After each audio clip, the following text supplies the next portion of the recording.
সুপ্রিয় শিক্ষার্থীবৃন্দ, কেমন আছো সবাই? আশা করি ভালোই আছো। বার্ষিক মূল্যায়ন 2024 ডিজিটাল প্রযুক্তি ষষ্ঠ শ্রেণীর প্রকাশিত হয়েছে। তো চলো ক্লাসটা শুরু করা যাক। এখানে দেখবো সিলেবাস প্রশ্নের কাঠামো, প্রশ্নের মান বন্টন, সেসব বিষয় নিয়ে প্রশ্নপত্র প্রণয়ন সংক্রান্ত বিশ্বভিত্তিক নির্দেশনা সমূহ এটা শিক্ষকদের জন্য। ষষ্ঠ শ্রেণীর বার্ষিক পরীক্ষার জন্য পাঠ্যক্রম বা সিলেবাস। অভিজ্ঞতা নং 3, অভিজ্ঞতা শিরোনাম আমাদের বিদ্যালয় পত্রিকা, পৃষ্ঠা নং 23 থেকে 38। অভিজ্ঞতা 4, তথ্য ঝুঁকি মোকাবেলার মানবন্ধন, 39 থেকে 56। অভিজ্ঞতা 5, বন্ধু সেতু ভ্রমণ পরিকল্পনা, 57 থেকে 75। অভিজ্ঞতা 6, শিক্ষণের জন্য নেটওয়ার্কিং, 76 থেকে 98। মূল্যায়ন কাঠামো, শিক্ষণ মূল্যায়ন 30% আর সামষ্টিক মূল্যায়ন 70%। শিক্ষকের মূল্যায়নের প্রশ্নের ধারা মানদণ্ড দেখুন করা যায়। কাজের ধরন, টাইপস অফ অ্যাক্টিভিটিস, অ্যাসাইনমেন্ট ব্যবহারিক কাজ বা অ্যাসাইনমেন্ট প্র্যাকটিক্যাল ওয়ার্ক, যেমন তথ্য আদান-প্রদানের ক্ষেত্রে ঝুঁকিতে পড়েছে এমন দুজন ব্যক্তির সাক্ষাৎকার গ্রহণ করে তাদের অভিজ্ঞতা বিষয়ে একটি প্রতিবেদন তৈরি, এর জন্য 10 নম্বর। এটা উদাহরণ দিয়েছে, এরকম অন্যান্য কাজও থাকতে পারে। অনুসন্ধানমূলক কাজ, প্রকল্প, প্রতিবেদন উপস্থাপন করতে হবে। যেমন সম্প্রতিতম পরিচিত একজন ব্যক্তি মোবাইল অর্থ লেনদেনের ক্ষেত্রে প্রতারণার শিকার হয়েছে, তাদের প্রতারণার শিকার হওয়ার কারণ অনুসন্ধান করে একটি প্রতিবেদন তৈরি করবে।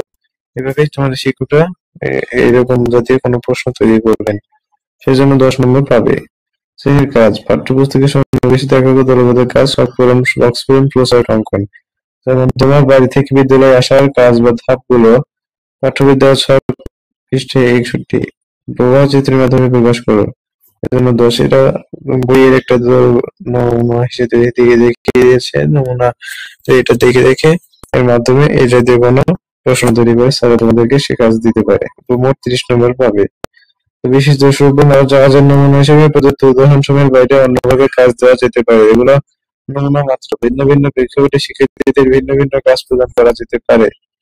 সামষ্টিক মূল্যায়ন, প্রশ্নের ধারা মানদণ্ড দেখো কি হবে। অভিজ্ঞতা ধরনের লিখিত, নৈর্ভিত্তিক প্রশ্ন, বহু নির্বাচনী প্রশ্ন থাকবে, এক কথায় উত্তর থাকবে। নির্বাচনী প্রশ্ন থাকবে 15টি আর এক কথায় থাকবে 10টি।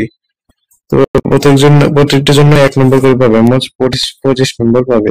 সংক্ষিপ্ত উত্তর প্রশ্ন 10টি থাকবে, 10টির উত্তর দিতে হবে, আর প্রত্যেকটির জন্য 2 নম্বর করে পাবে, মোট 20 নম্বর পাবে। রচনামূলক প্রশ্ন দৃশ্যপটবিহীন থাকবে, দৃশ্যপট নির্ভর। তো দৃশ্যপটবিহীন 5টি থাকবে, দেখতে হবে 3টি, এর জন্য প্রত্যেকটির জন্য 5 নম্বর করে।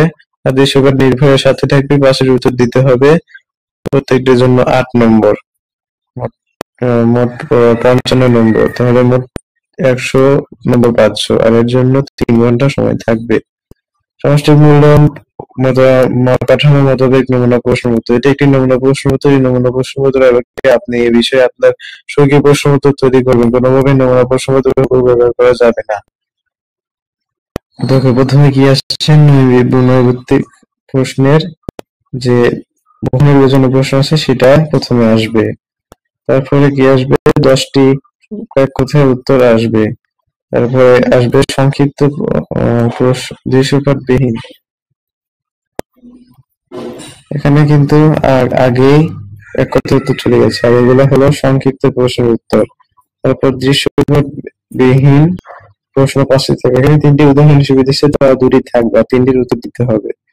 তবে সাথে থেকে যে কোনো 5টি প্রশ্নের উত্তর দিতে হবে। নিম্নে 5টি নমুনা প্রশ্ন দেওয়া হলো, এখানে তারা নমুনা প্রশ্নপত্র দিয়েছে।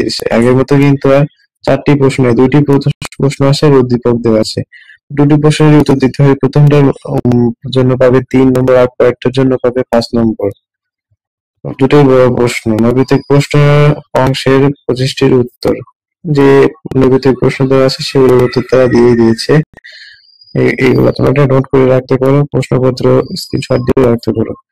দৃশ্যপট, প্রেক্ষাপট নির্ভর রচনামূলক প্রশ্ন।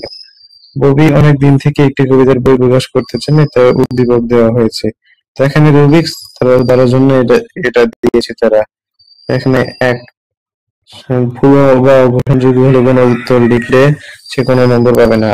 ববিকে হিমশিম খাওয়া নামক কবিতার বইটি সত্যাধিকারী হিসেবে উল্লেখ করলে 1 নম্বর পাবে। ববিকে হিমশিম হাওয়া নামক ঔদারিক বইটির স্বত্বাধিকার হিসেবে চিহ্নিত করে বুদ্ধিবৃত্তিক সম্পদের স্বত্বাধিকার ধারণাকে সংজ্ঞায়িত করলে 2 নম্বর পাবে। রাবিকে হিমেল হাওয়া নামক কবিতার বইটির স্বত্বাধিকার হিসেবে চিহ্নিত করে বুদ্ধিবৃত্তিক সম্পদের স্বত্বাধিকার ধারণা অথবা কপিরাইট ধারণার আলোকে তার উত্তরের সাপেক্ষে যুক্তি দিতে পারলে 3 নম্বর পাবে।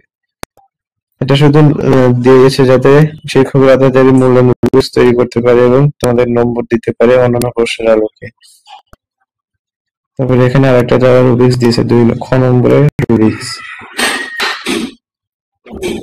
খ নম্বর রুব্রিক্সে কি দিয়েছে, ভুল ও গ্রহণযোগ্য উত্তর লিখলে 0 কোনো পাবে না। সমানের বিরুদ্ধে আইনগত ব্যবস্থা গ্রহণ করলে, হ্যাঁ বোধগম্য ও অবোধক মনে মন্তব্য করলে। এইভাবে তোমাদের প্রশ্নগুলো করা হবে। তো আমার ভিডিওগুলো ভালো লাগলে বাটনটা সাবস্ক্রাইব করে পাশে থাকবে। ধন্যবাদ সবাইকে।